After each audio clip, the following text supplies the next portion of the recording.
আপনারা কিন্তু দেখতে পাচ্ছেন এই সেই আজব ঢেকি বা ডিজিটাল ঢেকি বা ম্যাজিক ঢেকি, আর এইটা কিন্তু আবিষ্কার করেছেন আমাদের যশোরের মাহবুব ভাই।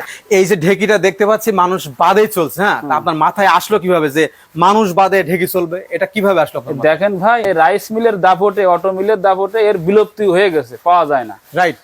হ্যাঁ, তো সেই কারণে আসলে এর খাবারগুলো রাইস মিলের ভালো পাওয়া যায় না। গরমে হিটি প্রাণগুলো ধ্বংস করে দেয়, ফাইবার ঠিক থাকে না, এতে করে মানুষের রোগ ব্যাধির দিক থেকে আক্রান্ত হয়ে পড়ে।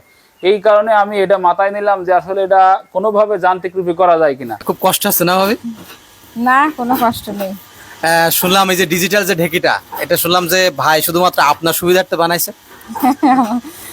মানুষের সুবিধার জন্য বানাইছে, খালি কি আমার সুবিধা? ও না, আমি আসলে শুনে আসছিলাম যে ভাবির সুবিধার জন্য নাকি এই ডিজিটাল ঢেকিটা তৈরি করা হয়েছে। ভাবি কি এত খাবে? ভাবি, একটা সময় নানি দাদিরা দেখছি যে এই যে যখন ডিজিটাল ঢেকি ছিল না, তখন হচ্ছে তারা বিভিন্ন সিস্টেমে যে পাড়া দিয়ে বিভিন্ন ধরনের গুঁড়া তৈরি করতো, হ্যাঁ। তো এখন ডিজিটাল ঢেকি এসে কেমন লাগে?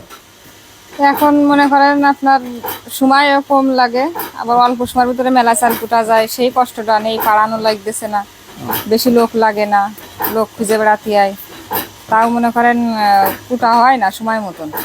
আর এখন তো সেগুলো নেই, কষ্টও নেই, সময়ও কম লাগে, অল্প সময়ের ভিতরে মেলা চাল কুটা যায়। দর্শক দেখতে পাচ্ছেন এখানে কিন্তু মানে ঢেকির রাজ্য আর কি। এখানে এই ঢেকি তো রানিং কাজ চলছে এখানে, তাই না ভাই? জি জি, রানিং কাজ চলছে। প্রিয় দর্শক, আপনারা কিন্তু এখানে দেখতে পাচ্ছেন এখানে দুইটা ঢেকি কিন্তু অলরেডি আছে, আর এই সাইডে কিন্তু আন্টিরা বা ভাবেরা এখানে কিন্তু এগুলো ঝাড়তিছে। তো এই ঢেকিটা আমাদের একটু অন করে একটু দেখান, যেটাতে আপনার প্রফেশনাল আপনি কাজ করেন। ওয়াও, দর্শক দেখতে পাচ্ছেন রোবোটিক স্টাইল, একদম পা লাগে না কোনো। ভাই এখানে এই যে দেখছি, এটা কিসের পা? এটা ওই জাহাজের স্প্রিং পাতি দিয়ে মোটা করে সুন্দর করে বানানো আর কি। দর্শক দেখতে পাচ্ছেন এখানে কত সুন্দর করে কিন্তু উনি এই ঢেকিগুলো তৈরি করেছেন, এবং একটা সময় কিন্তু এই অঞ্চলের নারীরা প্রচুর পরিমাণ কষ্ট করে বিভিন্ন ধরনের গুঁড়া তৈরি করতো, এখন কিন্তু রিল্যাক্স।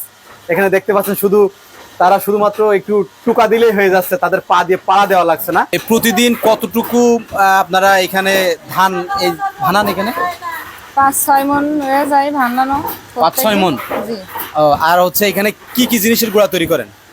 এখানে আপনার চালের গুঁড়া, হলুদের গুঁড়া, মরিচের গুঁড়া, চিড়া, এই ধান। প্রতিনিয়ত ঢেকি তৈরি করে দেশের বাইরে এবং প্রত্যেকটা জেলায় দেশের ভিতরে আমি সেল দিই। কলকাতা একজনের সাথে কথাবার্তা চলছে, উনার নেবে, কিন্তু আমার কাগজপত্র কাজের প্রসেস চলছে আর কি। হ্যাঁ, আর আসামে টাসামে টুকটাক যায়, যে এক্সপোর্ট করে তার মাধ্যম দিয়ে পাঠানো হয়। দেখতে পাচ্ছি কত জোড়া ঢেকি আছে এগুলো এখানে? এখানে আছে 4 জোড়া আছে আর রেডি করা। এখন 50 জোড়ার কাজ চলছে, আমি খুব শীঘ্রই শেষ করবো। দর্শকদের যদি দেখায়, এখানে একটু ক্যামেরা ধরো, দেখেন এখানে কত ঢেকির কিন্তু অর্ডার আছে। সলিড কাট, 4 শিরা কাট, বাবলা কাট, কোনো সাল মাটাল নেই, অসারি কাট না, একদম সব সারি কাট, তাই তো? ভাই এটা তো বাবলা কাঠের তৈরি, তাই না? জি জি জি। তো এই ঢেকি কি আপনি সিঙ্গেল বিক্রি করেন না ডাবল? সিঙ্গেল ডাবল যে যেরকম চাই ছাড়া সেরকম দিই, সিঙ্গেলও আছে আমার এখানে। ও আচ্ছা, এটা কি বেশিরভাগ জোড়াই যায়, তাই? জোড়াই যায় বেশি। জোড়া রেট কেমন? 1.5 লাখ টাকা করে বিক্রি করি, এটা চালনি মেশিন সহ। যদি না নেয় তাহলে সে, যদি খালি চালনি মেশিন বাদে নেয় তাহলে 1,30,000 টাকা। ও, আপনি এখানে সব সেট দিয়ে দেন? হ্যাঁ, এইটা উনার কোনো খরচ নাই, উনার এই যা দেখছেন এই অবস্থায় দিয়ে দেয়, উনার কোনো ফিটিং ফাটাং কোনো ঝামেলা নাই। নিয়ে যায় উনি স্থানান্তর করতে পারবে, প্লাস একটু ঢালাই দিয়ে নিয়ে কাজও করতে পারবে, কোনো সমস্যা নেই। ভাই বাংলাদেশের অনেকেই তো অ্যাকচুয়ালি জানে না যে আপনি কোথায় এই জিনিসগুলো তৈরি করেন, আপনার এক্সাক্ট লোকেশনটা একটু বলে দেন। আমার এটা হচ্ছে যশোর মনিহার সিনেমা হল, তো অনেকেই শুনেছে, অনেকেই জানে, নাম করা সিনেমা হল। আসলে যশোর সদরেই কিন্তু আমার বাসা। এখন মনিহার থেকে 3 কিলোমিটার মাত্র আমার বাসা, 20 টাকা গাড়ি ভাড়া নেয়। পশ্চিম চাঁদপাড়া আমার বাসা। আপনার সাথে যোগাযোগ করবে কিভাবে মানুষ? আমার সাথে যোগাযোগ করবে, আমার ফোন নাম্বার দিয়ে যোগাযোগ করবে। আচ্ছা, আপনার ফোন নাম্বারটা বলেন। আমার ফোন নাম্বার আছে, ক্যামেরার দিকে তাকান, 01929603230।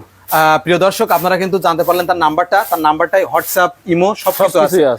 সবচেয়ে মজার ব্যাপার হলো ইন্ডিয়ায় কিন্তু এই ঢেকির চাহিদা সবচাইতে বেশি। আর ইন্ডিয়া থেকে যদি কেউ ভাইরে কল দিতে চান, আর বাংলাদেশের কোডটা অবশ্যই এখানে ইউজ করেন, +88।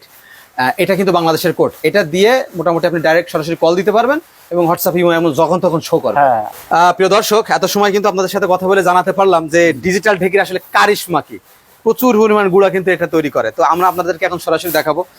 ভাই এখানে কি চাউল আছে? এটা কি ধান? এটা আছে রাতুল ধানের, উলালা ধানের চাল আর কি। আচ্ছা, ওই ধানটা আপনি এইটার ভিতরে একটু দিয়ে আমাদের একটু দেখান যে কিভাবে ডিজিটাল ঢেকিটা চলে। দর্শক এখানে দেখতে পাচ্ছেন এখানে রাতুল ধান আছে। এই ধান কিন্তু যশোরে চাষ হয় না, এটা ভাই সিস্টেম করে এক জায়গা থেকে আনছে, এবং এর কিন্তু প্রচুর পরিমাণ ভিটামিন। এই যে দেখছে এই যে চাউলগুলো এগুলো কি চাল? কালো কালো কানা এগুলো এগুলো আছে লাল রাতুল ধান বলে, এই ধানের চাল। কি ধান নাম? রাতুল রাতুল রাতুল ধান। জি। দর্শক, এই জীবনে কোনো ছেলে মানুষের নামে একটা মানে ধানের নাম জানলাম, রাতুল ধান। তো এই ধান কি এমনি অরিজিনালি কালো হয় না চাল কালো শুধু?